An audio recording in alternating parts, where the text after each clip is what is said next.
ჩვენ ახლა წარმოგიდგენთ ნიკა კუხილავას მოხალისეს გურიიდან, რომელიც უკვე ყავს ხაზზე და მეტ დეტალს მოგვაწვდის, თვითონვე გვეტყვის საიდან.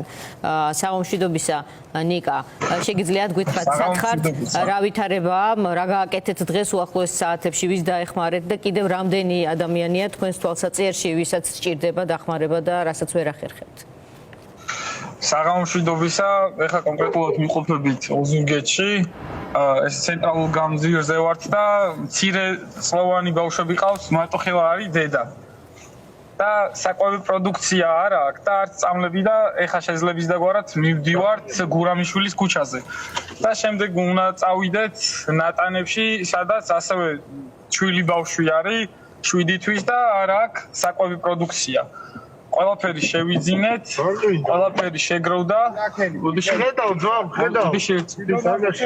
შეგიძლიათ გვაჩვენოთ ნიკა რა ხდება გარეთაც, მიატრიალოთ კამერა და გვანახოთ საინტერესოა ვითარება. ეს ოზურგეთის ცენტრია, ხო, ამ მდგომარეობაში. ახლა აქ საუბარი სოფლებშიც არ არის, ოზურგეთშიც ვერ გადაადგილდება ხალხი. ალო.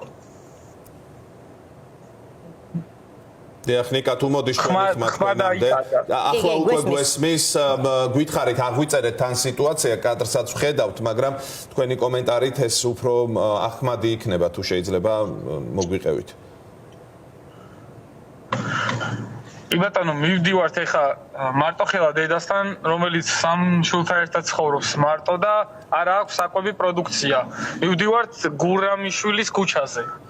შემდეგ უნდა წავიდეთ ნატანებში. სადაც ასევე მცირეწლოვანი ბავშვი ყავთ სახლში 7 თვემდე შეუძინეთ იმ პატარა ბავშვს საკვები პროდუქცია და ოჯახს რაც სჭირდებოდა და უნდა მივაწოდოთ აუცილებლად 1 საათის განმავლობაში. ნატანებში გვინდოდა ასვლა ზემო ნატანებში ესეთი სოფელი აქვს ოზურგეთის მუნიციპალიტეტს, სადაც ბოლომდე ვერ ავედით და ჩავრჩით. ტრაქტორებსაც, რავი, უჭირს გადაადგილება და ადგილობრივებმა.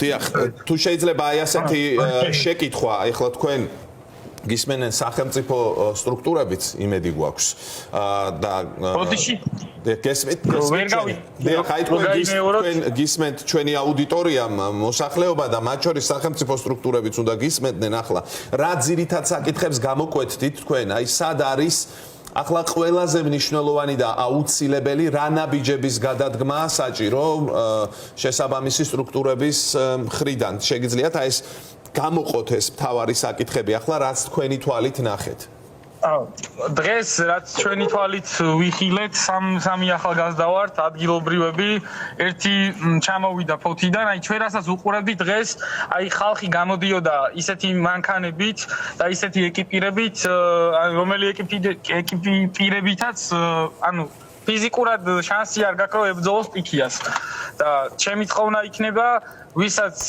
დახმარება უნდა ხალხისთვის როგორც შეძლებს ისე დაეხმაროს სხვას არ უნდა შეუქმნას პრობლემები ჩვენ უფრო მალე შეგვეძლო მისვლა ადგილებზე მაგრამ ხალხი გამოდიოდა ისეთი მანქანებით აი ძალიან უჭირდათ რა სიარული ესე რომ ვთქვათ მოკლედ და გასაგებია დიახ ჩვენს გვირთულებდნენ გზას შეგხვდნენ თავდაცვის აი ესე ვთქვათ ჯარი შეგხვდა მოდიოდნენ როდესაც ვიმყოფებოდით ქვემო ნატანებში ცენტრალურ გზაზე შეგხვდნენ და ხედავდით რომ მოდიოდა ჯარი და რავი ყველა მუშაობს შეძლებს დაგვარად ყველა გამოსულია და რაც შეეხება ნატანებს ვიყავით ჩვენ ავედით ზემო ნატანებამდე ოღონდ ცოტა გვაკლდა სადაც ჩავრჩი და იქ ადგილობრივები ერთმანეთს ეხმარებოდნენ და ისე თოვლავდნენ სახურავიდან თოვლს